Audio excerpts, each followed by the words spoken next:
ভাইয়ের স্ত্রীকে ভাবি না ডেকে বড় আপু ডাকাটাই সবচেয়ে উত্তম। এই জিনিসটা বুঝবেন, আমি কেন বলছি আপনারা একটু পরে বুঝবেন। ভাইয়ের স্ত্রীকে ভাবি না ডেকে বড় আপু ডাকা, স্বামীর ভাইকে দেবর না ডেকে ভাইয়া বলে ডাকা, এটাই সবচাইতে উত্তম বর্তমানে। কারণ এই পর্যন্ত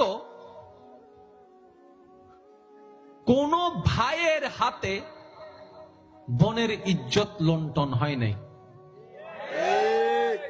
এটা একটা কমন সেন্সের বিষয়, একটু বুঝবেন।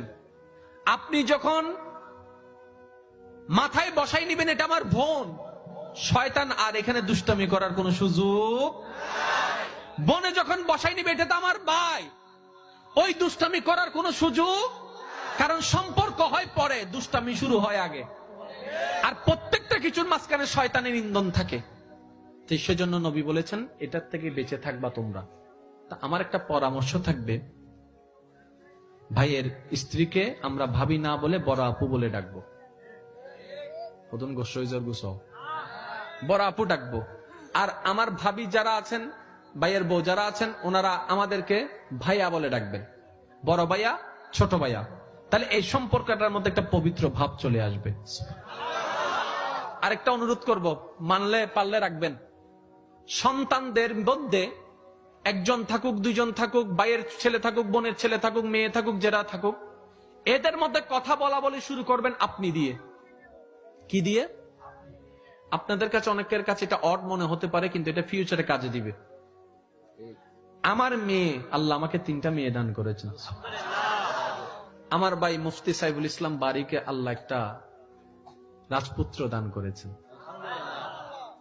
আমার মেয়ে সৈয়দা সায়াবা বাড়ি সবার বড়, তারপরে সৈয়দা সানেখা বাড়ি, তারপরে হয়েছে আমার ভাইয়ের ছেলে সৈয়দ হুসাম বাড়ি, এরপরে আমার মেয়ে হয়েছে সৈয়দা সাউদা বাড়ি। তাহলে 2 মেয়ে বড়, ভাইয়ের ছেলে 3 নাম্বার, আর মেয়েটা তো ছোট্ট যেটা কোলে, এটা বাদে দিলাম। আমার বড় মেয়ে তার ছোট ভাইকে আপনি করে কথা বলে। আর মজার বিষয় কি জানেন? হোসাম বলে না, বড় ভাইয়া ডাকে। তো একদিন তারা যখন দুষ্টামি করছে, আমি তাকাই রইলাম।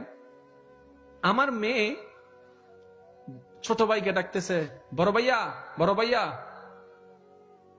দেখি ও দৌড়াই আসছে, বয়সে ছোট কিন্তু ডাকালাম বড় ভাইয়া। বয়সে ছোট, ডাকছে আপু। বড়জন মেজজনকে মেজ আপু ডাকে, মেজজন বড়জনকে বড় আপু ডাকে। এটা আজকে বুঝবেন না, যখন সম্পত্তির জন্য বড় হয়ে যাবে, 2-4টা সংসারে কথা চলে আসবে, ওই অভদ্রতা সম্পর্ক নষ্ট আর হবে না। কেন? যখন কারো জন্য মাথায় সম্মানবোধ শব্দ বসে যায়, তার সাথে আমরা বেয়াদবিও করতে পারি না, ঝগড়াও করতে পারি না, সম্পর্কটা সুন্দর হয়ে গেছে।